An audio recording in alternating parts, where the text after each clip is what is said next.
darkness,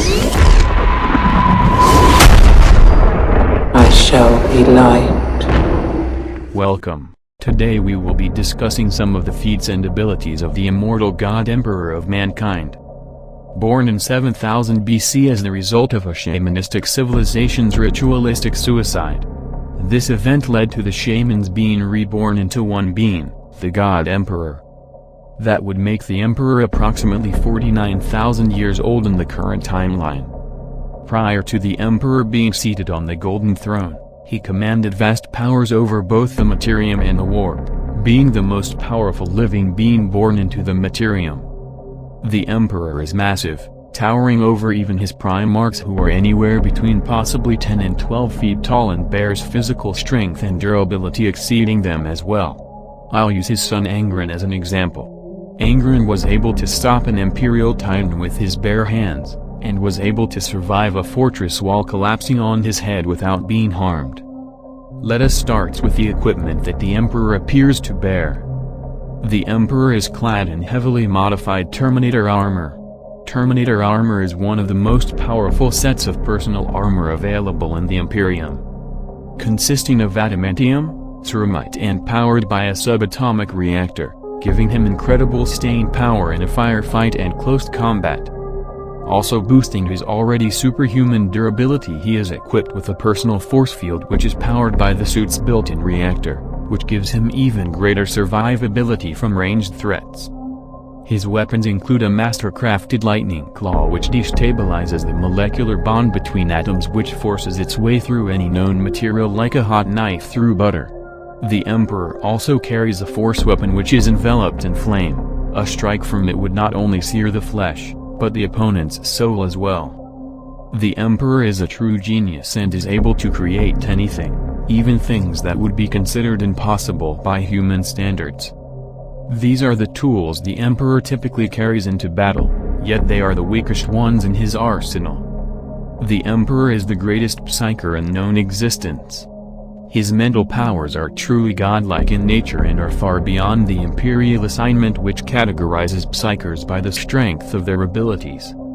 To put this into perspective, an Alpha Plus psyker is able to manifest powers strong enough to enslave the minds of an entire system.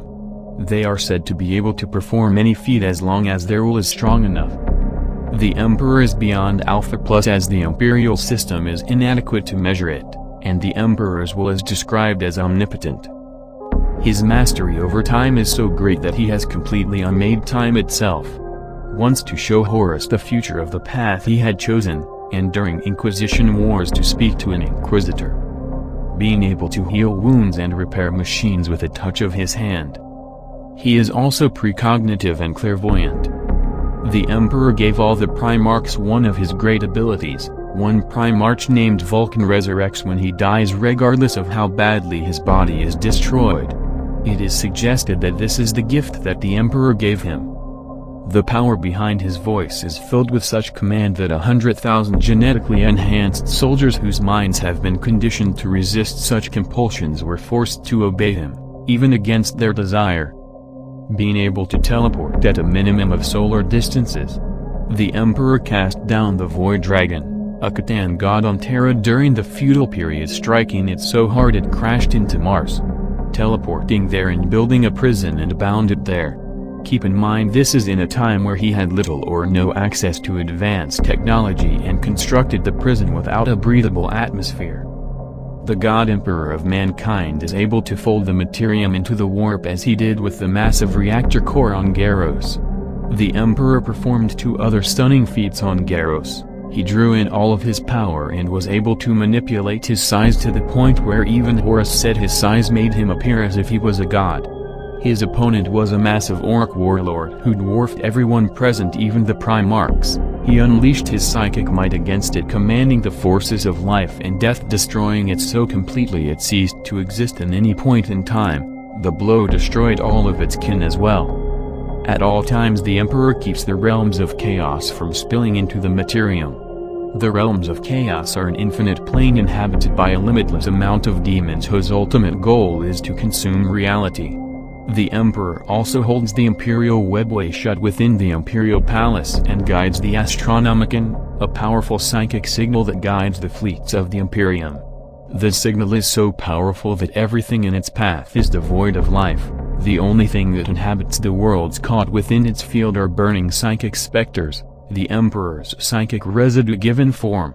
This is known as the Fire at Tide, a place that Chaos won't dare tread. The only description of the strength of an attack from the Emperor's mind is during his fight with his son Horus. They exchanged many blows that were described as being able to destroy a planet. When the Emperor was fatally wounded and realized that Horus's corruption was too great and that he wouldn't be able to save his son, the Emperor turned his full power against him. The strike of his mental assault was so great that it was said it could have destroyed an entire solar system. Not only that, but Horus was infused with the power of all four gods of chaos, and their fleeting fear of the Emperor's strength from Horus's obliterated corpse. Lastly, after being bound to the Golden Throne and during the Age of Apostasy, the turmoil within the Imperium angered the Emperor so much he lashed out with his mind and destroyed an entire subsector via warp storm, trapping everyone there within a bleeding rift in the materium.